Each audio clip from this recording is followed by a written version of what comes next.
మా latest videos కోసం మా ఈ తెలుగు న్యూస్ ఛానల్ సబ్స్క్రైబ్ చేసి గంట సింబల్ యాక్టివేట్ చేసుకోండి.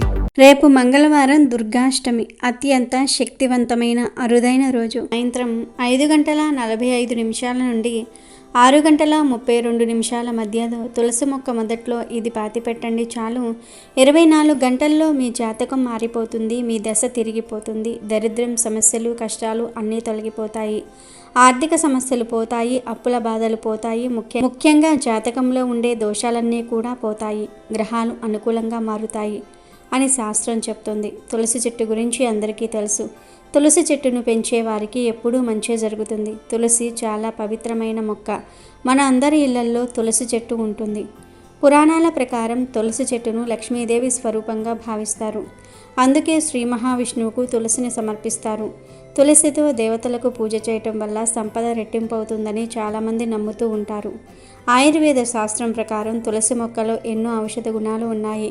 దీన్ని ఇంటి ఆవరణలో ఉంచటం వల్ల ఇంట్లోకి ప్రతికూల శక్తులు రాకుండా అడ్డుకుంటుంది. సానుకూల శక్తిని ఆహ్వానిస్తుంది. అందుకే తులసి మొక్కను ఎంతో పవిత్రమైనదిగా పరిగణిస్తూ ఉంటారు. వాస్తు శాస్త్రం ప్రకారం తూర్పు దిశలోనే తులసి మొక్కను ఉంచాలి. దీనివల్ల శుభప్రదమైన ఫలితాలు వస్తాయి. ఒకవేళ మీ ఇంట్లో తూర్పు దిశలో తులసి మొక్క నాటేందుకు స్థానం లేకపోతే ఇంటి ఎదురుగా తులసిని నాటడం వల్ల ఇంట్లోకి సానుకూల శక్తి ప్రవేశిస్తుంది. దీంతో పాటు లక్ష్మీదేవి అనుగ్రహం కూడా మీపై ఎల్లప్పుడూ ఉంటుంది. కొందరు తమ ఇంటిపై కప్పు మీద తులసి మొక్కలను పెంచుకుంటూ ఉంటారు. వాస్తు శాస్త్రం ప్రకారం అలా ఎప్పటికీ చేయకూడదు. ఇలా చేయటం వల్ల అశుభ ఫలితాలు వస్తాయని వాస్తు శాస్త్ర నిపుణులు చెప్తూ ఉన్నారు. ముళ్ళ పొదలకు దగ్గరలో కూడా తులసి మొక్కను ఉంచకూడదు. అరటి చెట్టుకు దగ్గరలో తులసిని నాటొచ్చు. ఎందుకంటే అరటి చెట్టుపై విష్ణువు ఉన్నట్టు భావిస్తూ ఉంటారు. తులసి మొక్కలో లక్ష్మీదేవి ఉంటుంది కనుక అరటి చెట్టుకు దగ్గరలో తులసిని నాటితే లక్ష్మీ నారాయణులను కలిపి పూజించిన ఫలితం వస్తుంది. అయితే ఇంతటి ప్రాధాన్యత కలిగిన తులసి చెట్టు మొదట్లో అష్టమి రోజు ఒక పరిహారం చేస్తే మీ జాతకం మారిపోతుందని, సమస్యలు, కష్టాలు, బాధలు, ఆర్థిక నష్టాలు, అప్పుల బాధలు అన్నీ పోతాయని సిద్ధశాస్త్రం చెప్తుంది. చాలామంది జాతకంలో దోషాలు ఉంటాయి. అలాంటి వారు అష్టమి రోజు తులసి మొక్క మొదట్లో ఇది ఒక్కటి పాతి పెడితే జాతకంలోని దోషాలన్నీ కూడా పోతాయి. జాతకం అద్భుతంగా మారుతుందని పండితులు చెప్తూ ఉన్నారు. మరి అష్టమి రోజు తులసి మొక్క మొదట్లో ఏం పెట్టాలో ఇప్పుడు మనం ఈ వీడియోలో వివరంగా తెలుసుకుందాము. అంతకన్నా ముందు ఒక పవిత్ర కథను విందాం. ఫ్రెండ్స్, ఫస్ట్ అయితే కామెంట్ బాక్స్లో ఓం శ్రీ తులసి దేవియే నమః అని కామెంట్ చేయండి. అలాగే మా ఛానల్ని సబ్స్క్రైబ్ చేసుకొని మా వీడియోకి ఒక లైక్ కొట్టండి. మాకు ఎంతో మేలు చేసిన వారవుతారు. ఓసారి సత్యభామ శ్రీకృష్ణుని దగ్గరకు వెళ్ళి, ఓ స్వామి, తులసి మొక్కకు నీరు పోస్తే మంచి జరుగుతుంది అని చెప్పారు. మరి తులసి దగ్గర దీపం పెట్టడం వల్ల ప్రయోజనం ఏంటి అని అడిగింది. అప్పుడు శ్రీకృష్ణుడు ఆమెకు ఒక కథ చెప్పటం మొదలుపెట్టాడు. దేవి, గతంలో దక్షిణాన ఒక పెద్ద నది ఉండేది. ఆ నది ఒడ్డిన హరిహర అనే ఒక పేద బ్రాహ్మణుడు ఉండేవాడు. అతను వేదాలను చదివిన ఒక గొప్ప పండితుడు. అయితే అతని దురదృష్టం కొద్దీ అతనికి పొగరుబోతు భార్య దొరికింది. ఆమె ఎప్పుడూ అతన్ని అవమానించేది. భర్తతో ప్రేమగా వ్యవహరించేది కాదు సరికదా, అతనికి అన్నం కూడా పెట్టేది కాదు. అతని ఇంటికి ఎవరైనా చుట్టాలు వచ్చినా సరే వాళ్లను అవమానించి తరిమి కొట్టేది. అంతేకాకుండా ఇతర పురుషులతో మాట్లాడుతూ కావాలని ఈ బ్రాహ్మణుడిని మానసికంగా కూడా హింసిస్తూ ఉండేది. అందరూ చూస్తూ ఉండగా చెట్టు కింద నిలబడి బట్టలు మార్చుకునేది. అయితే ఆ బ్రాహ్మణుడు ఎన్నోసార్లు ఆమెను హెచ్చరించాడు. తన ప్రవర్తన మార్చుకోమని చెప్పాడు. కానీ ఆ బ్రాహ్మణ భార్య అతని మాటలు పట్టించుకోలేదు. నీలాంటి అడుక్కు తినేవాడిని పెళ్లి చేసుకొని నేను చాలా పెద్ద తప్పు చేశాను. నీలాంటి వాడితో బ్రతికే కంటే నరకానికి పోవటమే నాకు సుఖంగా ఉంటుంది అని అతనితో గొడవ పెట్టుకుంటూ ఉండేది. అంతేకాకుండా తన భర్త ముందే ఆమె వ్యభిచారం చేయటం కూడా మొదలుపెట్టేసింది. కామజ్వాలలతో రగిలిపోతూ ఆమె అందమైన వ్యక్తి కోసం పరితపించింది. కామంతో రగిలిపోతూ తన కామ దాహాన్ని తీర్చుకునేందుకు ఎవరినైనా పంపించమని సిగ్గు లేకుండా దేవుణ్ణి కూడా వేడుకుంటుంది. తన అందానికి సరిపోయే మగాడు కావాలి అని ఆమె ప్రార్థించింది. అటువంటి మగాళ్లను వెతుక్కుంటూ అడవిలోనికి వెళ్ళింది.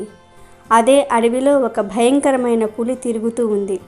ఆ పులి చూపు ఈ బ్రాహ్మణ స్త్రీ మీద పడింది. వెంటనే ఆమెను తినడానికి పులి తన పంజాను విసిరింది. అయితే బ్రాహ్మణ మహిళ ఎంతగానో భయపడిపోతూ ఆ పులిని వేడుకుంది. తనను దయతో వదిలిపెట్టమని అడిగింది. అందుకు ఆ పులి ఒప్పుకోలేదు. ఈరోజు నువ్వు నాకు ఆహారంగా మారాలి అని ఈ ప్రకృతి నిన్ను నా దగ్గరకు పంపించింది అని ఆ మహిళతో చెప్పింది.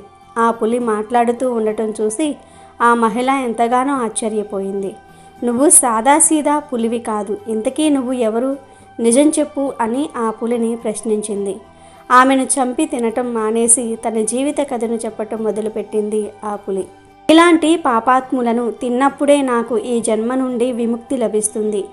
నేను నీకు నా కథను చెప్తాను, శ్రద్ధగా విను అని ఆ పులి తన పూర్వజన్మ కథను చెప్పటం మొదలుపెట్టింది.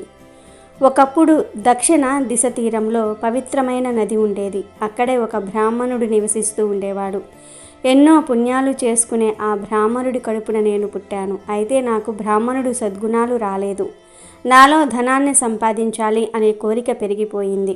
దాంతో నేను అక్రమ మార్గంలో ధనాన్ని సంపాదించటం మొదలుపెట్టాను. యాగాలు నిర్వహించాను, కానీ వాటికి కూడా ధనాన్ని ఆశించాను.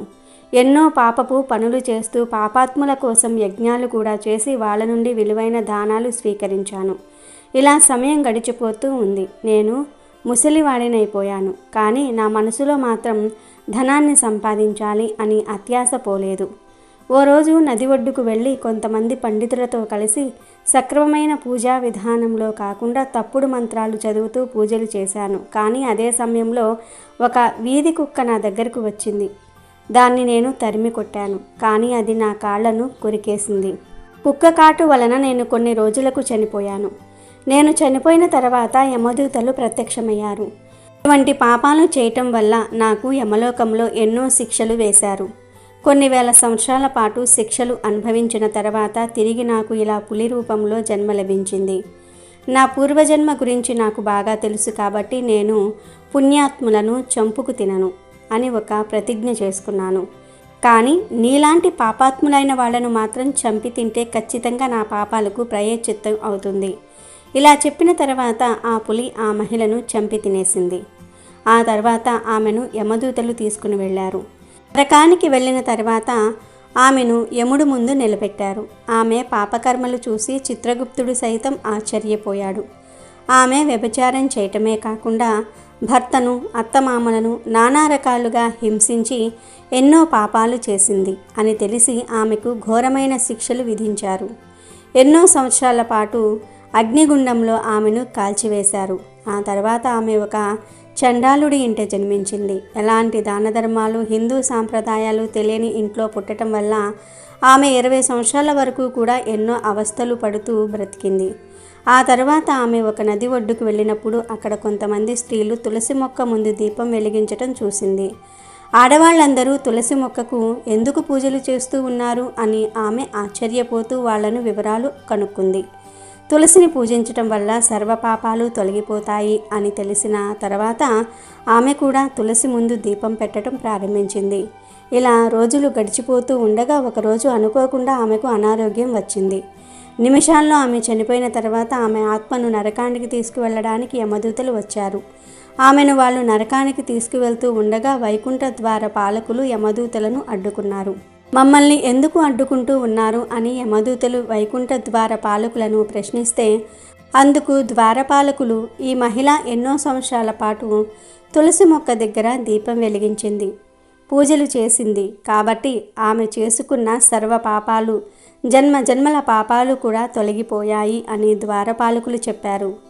తులసి మొక్కను పూజిస్తే ఇలాంటి ఫలితం ఉంటుంది అని తెలియని యమదూతలు ఆశ్చర్యపోతూ మరిన్ని వివరాలు అడిగారు. అప్పుడు వైకుంఠ ద్వార పాలకులు తులసి గురించి ఇలా చెప్పసాగారు.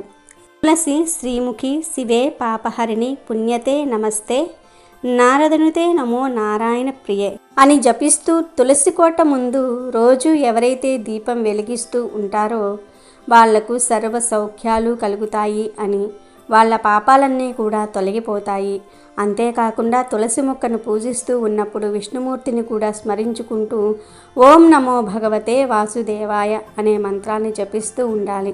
ప్రతినిత్యం సూర్యాస్తమయ సమయంలో, సూర్యోదయ సమయంలో కూడా తులసిమాత ముందు దీపాన్ని వెలిగించి విష్ణుమూర్తిని స్మరిస్తే ఎంతో పుణ్యం లభిస్తుంది.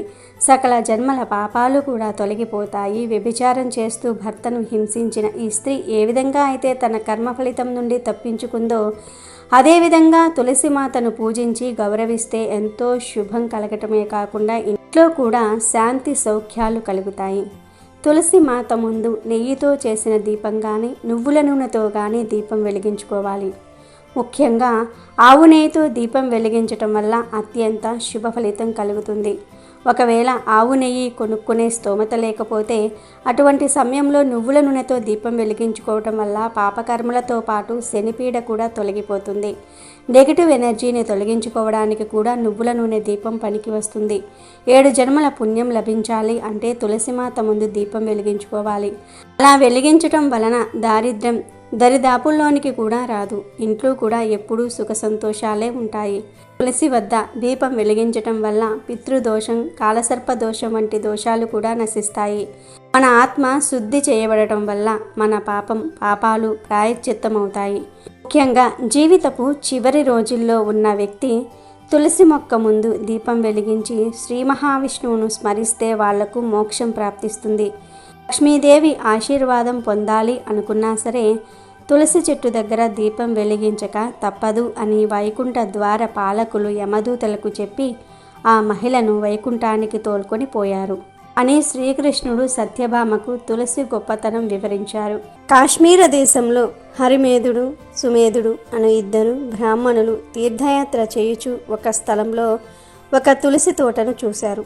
వెంటనే సుమేధుడు తులసి తోట చుట్టూ భక్తితో ప్రదక్షిణ నమస్కారములు చేశాడు.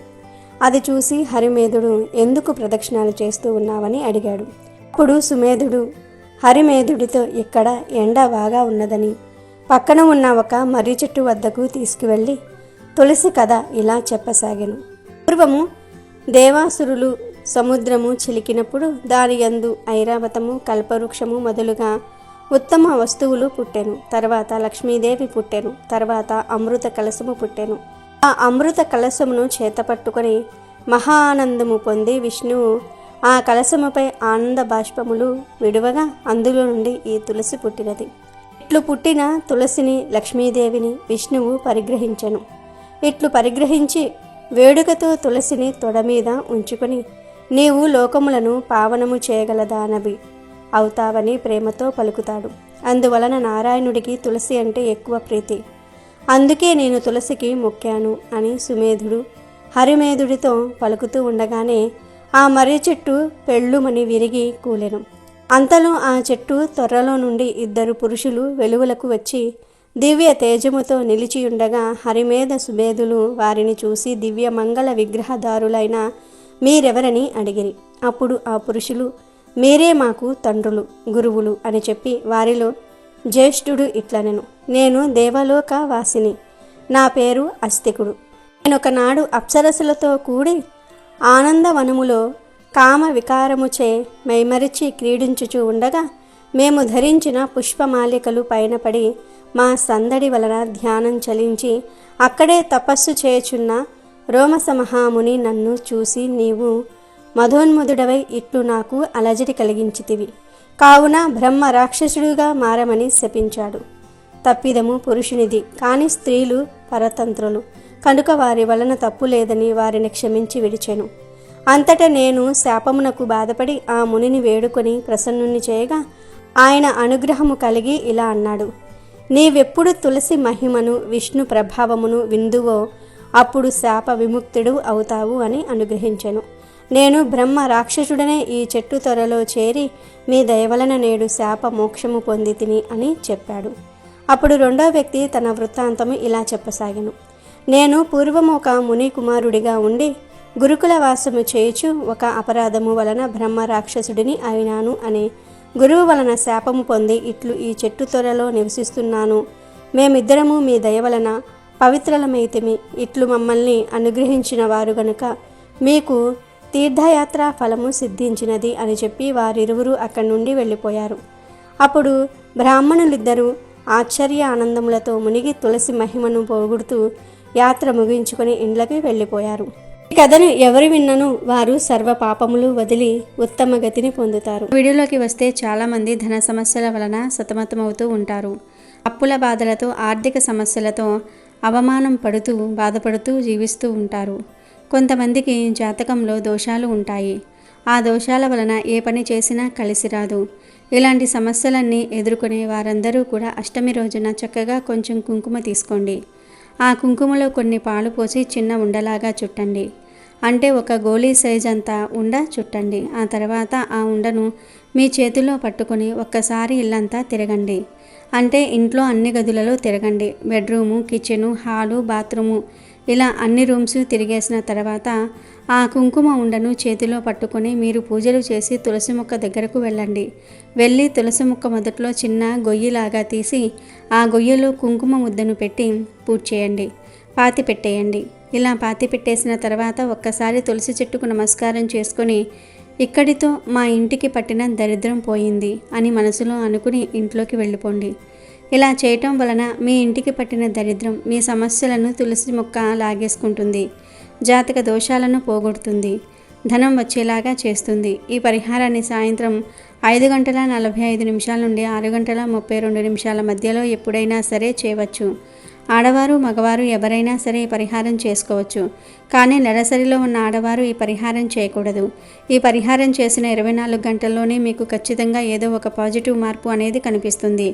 ఏదో ఒక శుభవార్త వింటారు. జాతక దోషాలు పోతాయి. జాతకం అద్భుతంగా మారిపోతుంది.